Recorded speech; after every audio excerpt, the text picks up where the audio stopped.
खरं आहे का सत्यजित तांबे बोलले हे खरं आहे. ते आता MLC आमदार आहे. ते मला याच्या बाबतीत दोन गोष्टी बोलाव्याच्या वाटतात. एक तर आपल्या जीवनामध्ये ज्यांनी काही आपल्याकरता केलेलं आहे त्यांचं ऋण कायम लक्षात ठेवले पाहिजे. नका बोलू तुम्ही, तर लक्षात ठेवलं पाहिजे. काँग्रेसचं योगदान सत्यजित करता सुद्धा खूप चांगलं राहिलेलं आहे. आणि दुसरं एक आणखी मी या निमित्तानं सांगेल की हे जे बोलणं आहे हे थोडं बालिशपणासारखं आहे. बालिश बोलणं आहे. थोडं आता काही गोष्टी आणखी शिकाव्या लागतील. आता हे मीडियात बोललो म्हणजे याच्यापेक्षा आणखी तुम्हाला समज म्हणजे काय काय वेगळं करायचं, कान टोचायचे. देवेंद्र फडणवीस जे आहे, देवेंद्र फडणवीस एखादी चांगली कल्पना दिली ती लगेच अंमलात आणतात आणि तसं काँग्रेसच्या नेत्याच्या बाबतीत होत नाही. नाही ठीक आहे, काही गोष्टी मांडायला हरकत नाही. समजा तुम्ही मांडू शकता, तुम्ही आता स्वतंत्र आहे, तुम्ही झाले आता तुमचं युवक काँग्रेसच्या पुढचं वय गेलं, मांडणी करायला हरकत नाही का सांग. परंतु काही कोणतं मांडावं आणि कोणतं नाही हे शिकावं लागेल असं म्हटलं मी.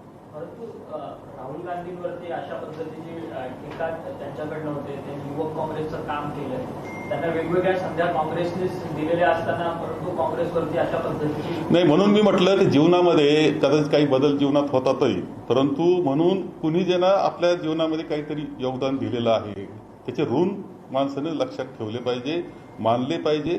नाही बाहेर बोललं तरी अंतःकरणात खोलवर ठेवले पाहिजे. राहुल गांधी त्यांच्या कुटुंबियाने भेटले होते जेव्हा सगळ्याच गोष्टी लक्षात ठेवल्या पाहिजे. याच्या वाक्यात सगळंच आलं. नाही, पण त्याचं म्हणणं आहे की टीका करण्यासाठी नाही बोलत आहे, तरी आत्मचिंतन करण्याची गरज आहे, सुधारणा. नाही, आत्मचिंतन तिथे आता त्यांनी स्वतःचं आत्मचिंतन करण्याची जास्त गरज आहे. मन की बातचा सूर आहे का? मन की बात करण्याचा काही सूर आहे का यामध्ये बोलण्यामध्ये? नाही, काय अजून खूप शिकावं लागेल एवढंच मी सांगितलं. ते पुरेसं बोललो मी. किती हेक्टर मदत दिली पाहिजे अशी काही स्पेसिफिक मागणी करणार आहात? नाही, आता असं आहे की तसं तर खरं सांगतो तुम्हाला की सरसगटच मदत करण्याची आवश्यकता आहे. सरसगट मदत झाली पाहिजे असं मी म्हणेन. परंतु यांनी तर 3 हेक्टरहून 2 हेक्टर परत पाठीमागं आलेले. तुम्ही खरं म्हणजे तुम्ही सगळेजण मुंबई परिसरात असतात, बरेच जण ग्रामीण याच्यातून आलेले. पण शेतकऱ्याची काय अवस्था आहे आज, खरं तिथं जाऊन पाहण्याची इतकी वाईट अवस्थेतून जातोय शेतकरी. छोटा शेतकरी, त्याच्यावर त्याचं वर्ष असतं, कर्ज काढलेलं असतं, ते मोडून गेले सगळं. कर्ज भरायचं कसं?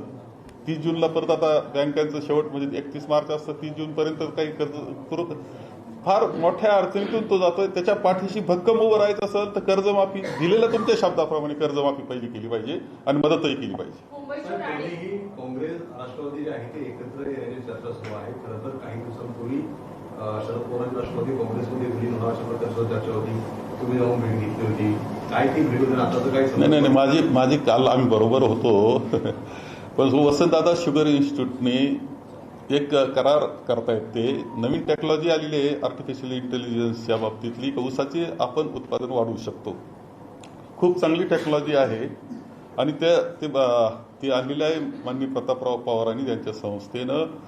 तर तिच्याशी आम्हाला करार जो करायचा त्या बाबतीतली चर्चा करता आम्ही सगळे एकत्र होतो. म्हणून मी भेट वेगळी नाही घेतली. मिटिंगमध्ये मी होतो आणि मी कधीही भेटू शकतो. आमच्या आघाडी आहे. त्यामुळं एकत्र येण्याच्या बाबतीत ते सगळेजण तुमच्या पुढं कायम असतात, त्यांना विचारा ना.